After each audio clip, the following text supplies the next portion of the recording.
চট্টগ্রাম শহরের একটা জনপ্রিয় স্থান, সেটা হচ্ছে আন্দরকিল্লা। এটা হচ্ছে আন্দরকিল্লা। এই যে সামনে ট্রাফিক পুলিশ, আর হচ্ছে পাশে চলতেছে সব আমি পুরো চিটাং শহরে অটো রিক্সায় ভরে গেছে। দেখেন এই যে ট্রাফিক পুলিশ, এই যে কি বলবো ভাই, এখন বাংলাদেশের মধ্যে কিন্তু ব্যাটারি আর ওষুধ লাগিয়ে উঠতে পারে। দেখেন ওষুধগুলা কীভাবে চলতেছে এখানে।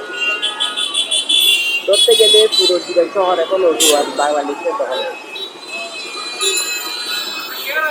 এদেরকে প্রশাসনও কিছু বলে না। বললাম না, এই যে আমার সামনে ট্রাফিক পুলিশ দাঁড়িয়ে আছে, দেখেন আমার সামনে, আর এদিকে পুলিশ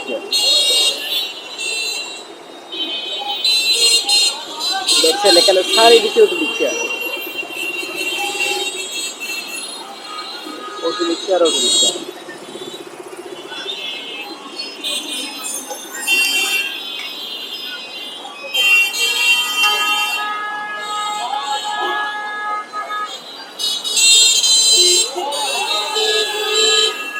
এটা হচ্ছে আন্দরকিল্লা মোড়ের যদি অবস্থা হয়। দেখেন আমাদের চিটাগং শহরের একটা পাইকারি এবং হোলসেল মার্কেট হচ্ছে আমাদের খুচরা মার্কেট, সেটা হচ্ছে বর্তমান ফেরি বাজার। এই ফেরি বাজার রাস্তাটা পুরোপুরি জ্যাম থাকে এই অটো রিক্সার কারণে। দেখেন এখানে আমার, দেখেন এই যে সব অটো রিক্সা।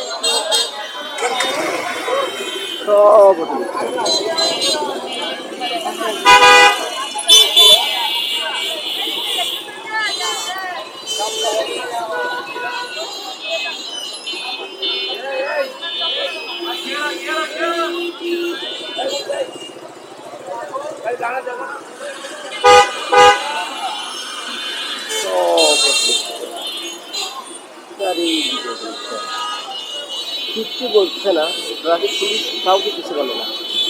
এরা সার্জেন্ট ডাকলেও কেউ কিছু বলে না। কেন?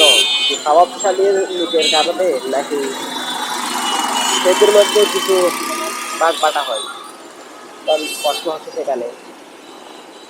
এরকম একটা চট্টগ্রাম শহরের জনপ্রিয় মোড়, সেটা হচ্ছে আন্দরকিল্লা। এখন আমি যদি মনে করেন নিউ মার্কেট যাই,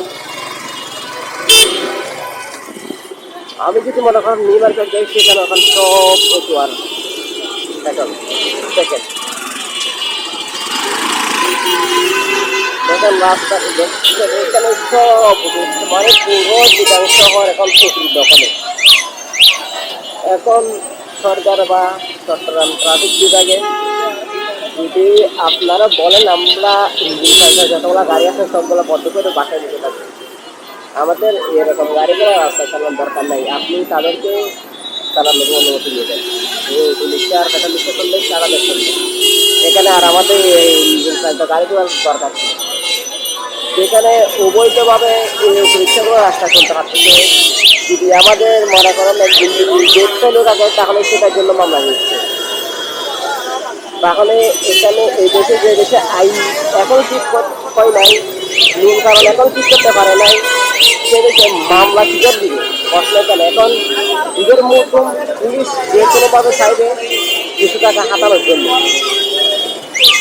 এখানে বর্তমান চিটাং শহরে প্রচুর পরিমাণ চেষ্টা করতেছে ট্রাফিক জ্যামটা পুরানোর জন্য, যাতে ট্রাফিক জ্যামগুলা রাস্তায় আটকে না থাকে। এই জন্য সারা চিটাং শহরে সমস্ত ট্রাফিক পুলিশের চারদিকে প্রচুর চেষ্টা করতেছে, কিন্তু এই অটোগুলা বন্ধ করতে হচ্ছে না।